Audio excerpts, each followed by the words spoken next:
Bonjour à tous et à toutes, j'ai le plaisir de te retrouver pour ce nouveau podcast où je voulais te parler aujourd'hui des logiciels de montage et de leur instabilité constante. Je sais pas si tu as remarqué ou si tu fais du montage vidéo ou du montage audio, quel que soit le fichier que tu es, tu as toujours une obligation de faire du montage. Et le problème c'est que quand tu crées du contenu, le montage te vient à toi parce que il faut quand même qu'il y ait une certaine correction vis-à-vis de celui qui regarde ta vidéo ou ton audio. Mais le problème du logiciel de montage, c'est que qu'il soit gratuit ou payant, tu vas te retrouver avec des trucs qui sont pas forcément toujours stables et pas forcément toujours bien optimisés. Alors, je vais m'expliquer pourquoi, parce que concrètement, actuellement, j'utilise Power Director et j'utilise OpenShot. Alors, OpenShot est gratuit, on va plus te présenter. Si tu le connais pas, c'est un logiciel de montage vidéo que tu peux télécharger en tapant OpenShot vidéo sur internet, hein. Ça te coûte 0 €, tu le télécharges, tu l'installes, il va gérer très bien avec brio le MP4 H264 qui est le format qui nous intéresse, avec l'audio en AAC puisque c'est le format qui nous intéresse aussi pour YouTube et autres plateformes. Maintenant voilà, nos chers logiciels de montage nous font des caprices et sont assez casse-pieds. Alors autant ils sont formidables pour couper, pour coller, pour faire des montages vidéo intéressants, autant au bout d'un certain temps, il s'avère que quand même un logiciel acheté peut s'avérer de planter. Alors en règle générale, il choisit son moment pour planter, il va choisir le moment où tu as bien fait le montage, et au moment où tu sais que tu es 5 minutes avant l'exportation, il va se mettre à te faire le syndrome de la page blanche, qui fait qu'on te dit que le logiciel de montage est bloqué, tout devient blanc et tu ne peux plus rien gérer. Alors je ne sais pas à quoi c'est dû ce fait que ça devient blanc comme ça et qu'on ne peut plus rien gérer, mais toujours est-il que c'est vachement casse-pied. Ça m'arrive souvent sous Power Director que tout d'un coup, malgré que j'ai la dernière version, hein, je suis passé donc de la 17 à la 18, je me suis dit peut-être qu'en passant à la 18 j'allais obtenir un progrès extraordinaire. Finalement je retrouve à peu près les mêmes choses qu'ils avaient dans la 17, sauf que c'est le chiffre qui a changé, donc si tu veux ça t'apporte pas grand chose de plus. Mais surtout le truc qui est quand même extraordinaire dans l'histoire, c'est que donc tu passes à la 17 à la 18, donc tu as tout un upgrade à faire, tu te l'installes, donc tout se passe bien, nickel, tu es content. Tu redémarres, il a changé d'allure, il a changé de couleur, bon ça s'en fiche. Ce qui nous intéresse, nous, quand on est utilisateur, c'est qu'un logiciel de montage travaille et soit optimisé constamment. Or, il s'avère que certains jours, on ne sait pas pourquoi, monsieur joue du caprice et monsieur décide, Power Director, de planter au moment où ça t'intéresse le plus. Si tu veux, il va pas planter au moment où tu postes ta matrice sur ta timeline. Non, là, ça serait trop facile. Non, il préfère planter quand tu as fini ton travail et que tu es presque à l'exportation. Donc, tu te dis, ça y est, mon intro est bien installé, mon son est bon, tout est bon, tu es content, tu as ton titre, tout va bien. Et puis là, paf, tu as ce syndrome de la page blanche. Alors, je sais pas à quoi c'est dû, hein. Je me demande si c'est pas dû aussi à un problème de mémoire vive ou un plantage de l'ordinateur à ce moment-là, parce qu'il faut savoir c'est que nos ordinateurs, le problème c'est qu'ils font un peu tout à la fois. Bon, alors quand tu fais un montage vidéo par exemple, tu as besoin d'avoir quand même une certaine capacité et une certaine optimisation, hein, c'est quand même important. Et là concrètement, quand tu fais ton montage, des fois il va faire la mise à jour de l'antivirus en arrière-plan, il va faire en même temps la mise à jour de autre logiciel. Conclusion, tes ressources, si tu veux, que tu aurais besoin pour faire ton montage vidéo concret de base à la base, eh bien non, il se divise en quelque sorte sa gestion de sa mémoire vive, parce que si tu veux, les ordinateurs de nos jours ne sont pas capables de faire une seule chose à la fois, ils font 30 choses à la fois. Alors, c'est dommage, parce qu'on préférerait qu'un PC, alors tu vas me dire, il suffirait de supprimer tous les logiciels auto, et de mettre que le logiciel de montage vidéo. Oui, mais c'est pénalisant, parce que ça impliquerait de faire que du montage vidéo avec ton PC, par exemple, que de tous les jours, mais tout le monde n'est pas Shiva, et tout le monde n'a pas plusieurs doigts et ni plusieurs PC. Donc moi je considère, bon j'ai la chance d'avoir un PC sous Linux Mint pour l'instant 19 Tesa. C'est bien, ça fonctionne, ok, je peux faire du montage avec, ouais d'accord, c'est très bien. Bon, pendant l'été ça m'a bien sauvé d'avoir la Linux Mint parce que tout le reste a planté, bon, mais à un moment donné, quand on veut faire du montage un peu plus sérieux, des choses un peu plus propres, comme tu vois aujourd'hui avec cette vidéo, ce podcast, alors si tu es sur YouTube tu peux le voir, si tu es en audio tu ne verras rien, c'est juste un fichier audio que je balance et c'est beaucoup plus pratique. C'est vrai que le fichier audio est plus facile, et c'est plus facile de gérer l'audio que la vidéo. Parce que concrètement, il y a beaucoup moins de travail en audio qu'il y a en vidéo. de nos jours, en vidéo, il y a quand même pas mal de travail. Il faut que tu crées ta vidéo. Il faut qu'après, une fois que tu as créé ta vidéo, que tu fasses le montage de ta vidéo. C'est-à-dire que tu ajoutes l'intro, le titre, ensuite le titre et les transitions. Une fois que tu as mis tes transitions, il faut que tu mettes ton final. Le truc, tu sais, qui te rappelle qu'il faut abonner parce que sinon l'abonné ne s'en souvient pas. Celui qui est déjà abonné, il le sait, mais c'est 3/4 des gens qui ne sont pas abonnés ou découvrent ta chaîne sur une nouvelle vidéo, et bien il faut bien leur rappeler qu'il faut qu'ils s'abonnent. Parce qu'il y a beaucoup encore d'ignards qui savent pas qu'on peut s'abonner à des chaînes de vidéo ou à des chaînes de audio. Donc, toujours est-il que tu te retrouves à faire quand même du montage, de la manœuvre, de couper des séquences. Parce qu'il y a des fois des trucs qui ne sont pas utiles. Et puis, majoritairement, moi je laisse quand même pas mal de séquences. C'est-à-dire, je pars du principe que je ne suis pas un être parfait, que je ne dois pas être parfait.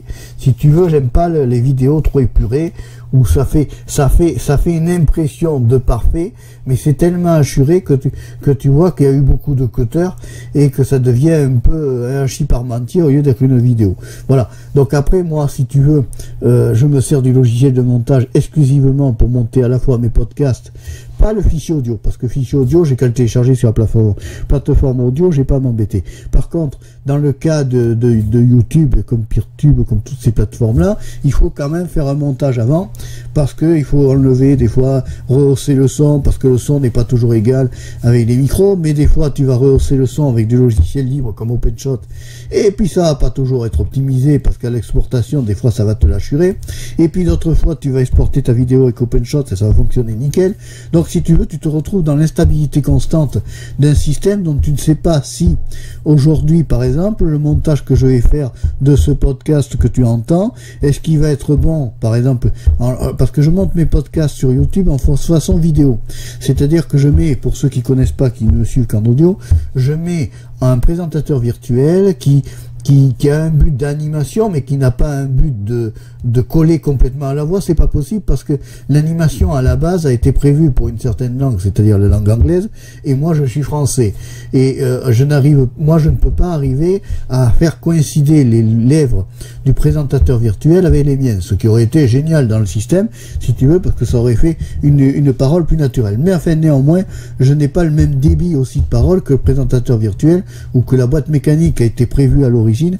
Et c'est en cela que tu constates, quand tu regardes mes vidéos, par exemple sur YouTube, de podcast, tu peux constater un certain décalage, sauf que celui qui est client de l'audio et qui n'écoute que l'audio n'aura pas ce problème-là, puisque c'est la bande de son qu'il écoute et non une bande de son avec une animation. Tu comprends? Voilà. C'est ça qu'il faut savoir. C'est très important de le savoir. Pourquoi? Parce que c'est ce qui explique que certaines personnes vont estimer que certains fichiers sont pas très bons et d'autres vont trouver ça excellent et merveilleux. Voilà. Tu vois, c'est des notions que tu ne peux pas avoir si tu n'écoutes que l'audio ou que tu n'écoutes que la vidéo. Voilà. C'est pour ça que je te l'ai dit maintenant.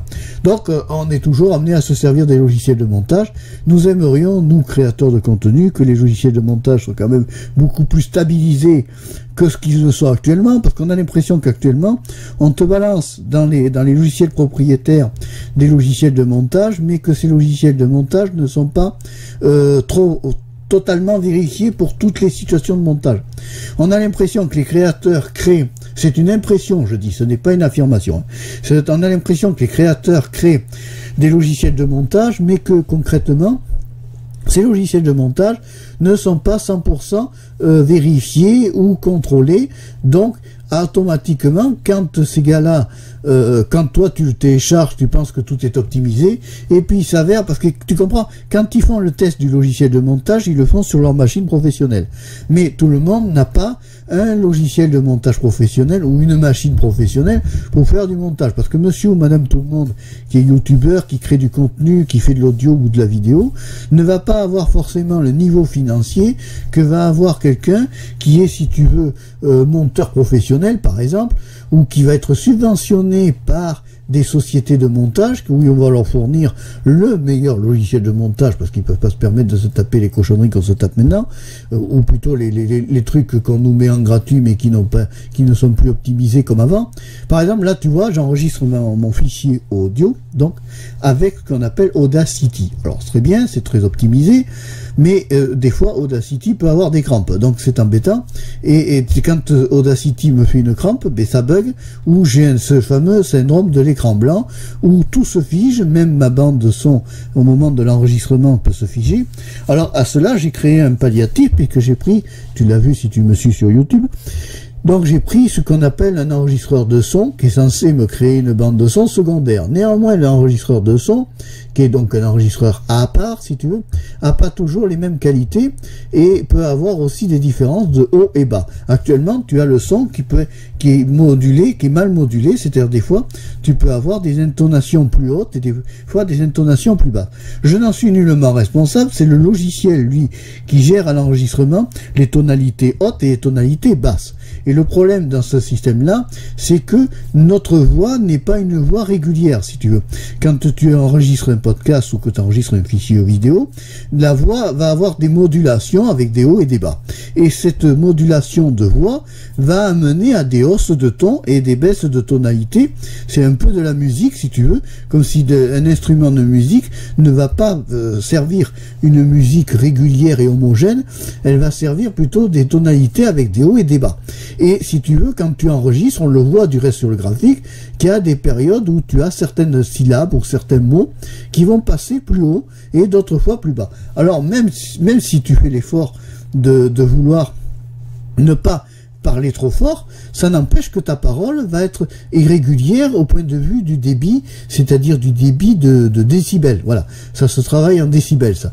Quand on enregistre un podcast audio, par exemple, si je m'approche beaucoup du micro, je suis beaucoup plus haut là que si je m'éloigne.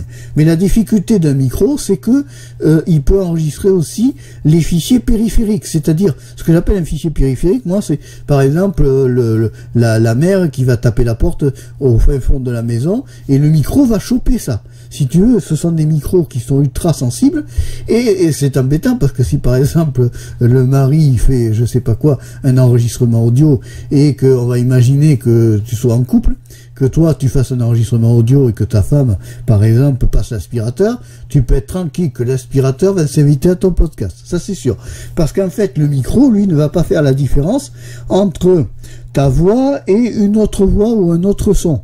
Donc à ce moment-là, tu te retrouves dans un fichier où tout est enregistré, si tu veux, en un seul tenant.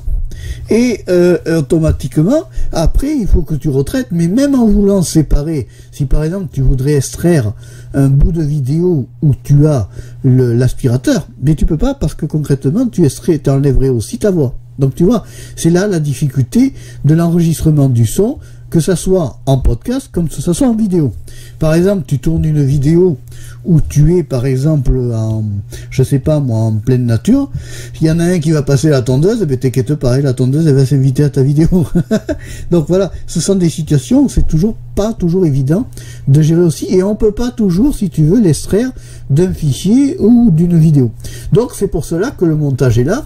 Alors des fois au montage, certains grands monteurs arrivent à isoler, mais il faut des logiciels ultra professionnels qui valent des milliers d'euros, parce qu'il faut savoir qu'un logiciel ultra professionnel vaut des milliers d'euros. Tout le monde n'a pas des milliers d'euros à investir. Tu vois, là il y en a un qui craque une bouteille au loin dans la cuisine, je suis sûr que mon micro a enregistré la bouteille qui craque en fond, tu vois, qui écrase une bouteille. Donc automatiquement, je suis sûr que le micro, là, actuellement, a enregistré la bouteille écrasée. Même que je veuille, même que je sois près du micro, même que j'ai une porte fermée, mais ils enregistrent toujours les trucs périphériques. Donc la difficulté est là. Pour nous, quand on enregistre, alors l'idéal serait de capitonner toute une pièce, mais en fait, tu vois le bazar, quoi, tu vas pas vivre dans un capiton à t'étouffer et à manquer d'air. Donc voilà. Donc après, les logiciels de montage, concrètement, il y en a de très bien, mais il faut compter plus de 1000 € pour un logiciel professionnel de qualité. Après, tu as l'option de louer le logiciel de montage, c'est ce que je fais, parce que pour Power Director, je le loue, parce que si je dois le payer neuf, c'est pas la peine. Parce que déjà qu'il plante en étant en location, alors déjà, s'il est neuf, il va peut-être encore plus planter, mais enfin, majoritairement, tous les logiciels de montage ont des caprices et ont des plantages. Je ne connais pas un logiciel parfait sur Terre en informatique. Et ça, c'est pas photo. Hein, ça, c'est vrai, c'est totalement vrai. Donc, concrètement, voilà, on se retrouve avec du matériel qui n'est pas forcément optimisé. Même si tu achètes du matériel optimisé, tu auras toujours des caprices ou des problèmes, ou même, tu vois, là, par exemple, j'enregistre ce podcast avec le Blue Yeti. Bon, il est pas mauvais, le Blue Yeti, il est réputé, il a tout un tas de réputations, il a un bon son, il a un son agréable.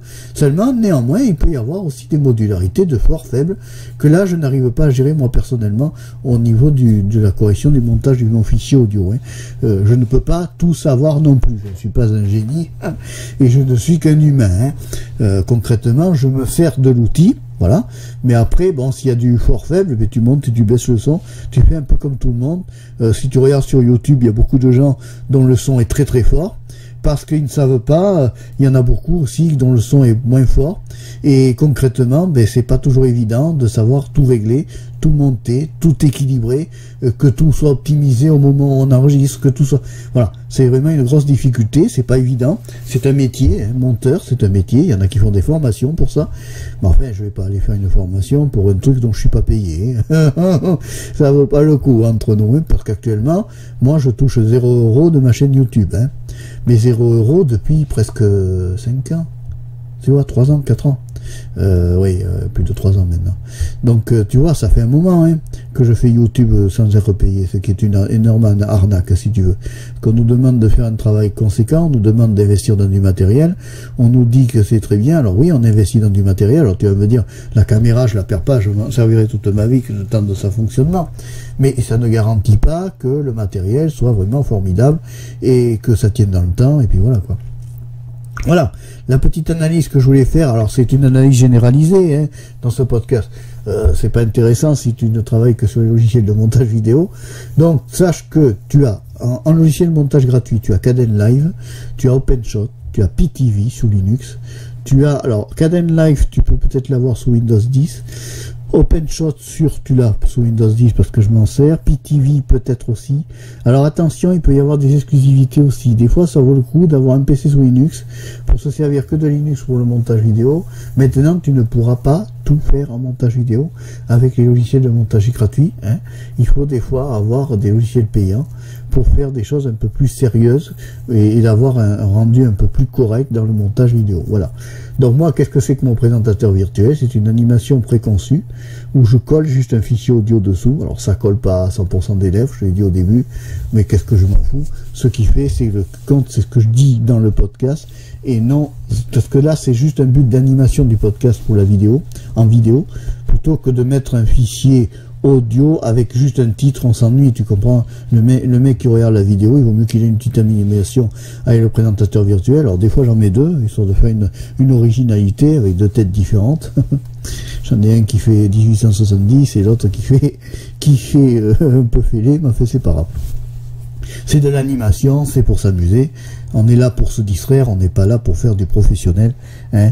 Nous ne sommes pas du reste des professionnels, nous les créateurs de contenu, pas tous. Il y en a des professionnels, mais on n'est pas tous professionnels, on n'est pas tous qualifiés, on n'a pas tous fait des hautes études, en hautes études vidéo et audio. Hein.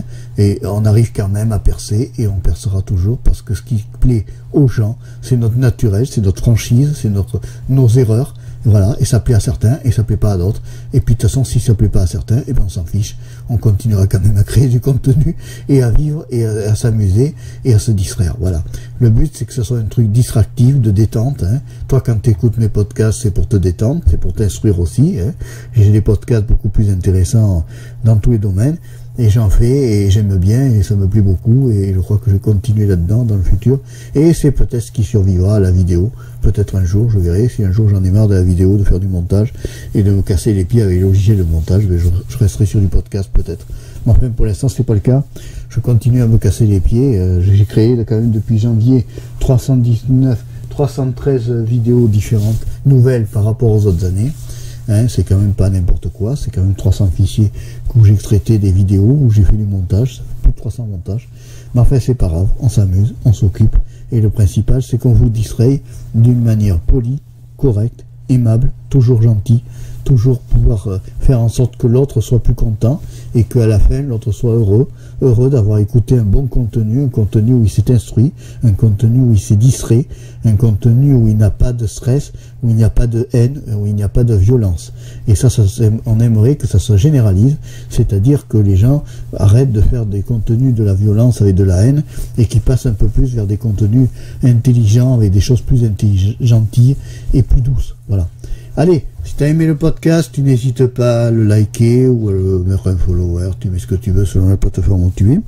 Tu n'hésites pas aussi à t'abonner à la chaîne Marc Péchaud 3 sur YouTube. La chaîne Marc Péchaud 3, c'est la chaîne de la diversité, la chaîne de vidéos sur YouTube, où tu trouveras des vidéos de nature, des vidéos d'informatique, de balades, de sciences, de podcasts, de tout ce que tu veux. Voilà, et puis tu n'hésites pas aussi à t'abonner à la chaîne Marc Péchaud 3 en audio.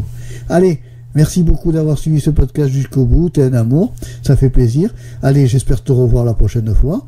Au plaisir, porte-toi bien, sois sage, sois gentil, sois toujours aimable avec tes copains. Essaye d'être toujours, d'apporter du bien autour de toi, parce que les gens en ont besoin.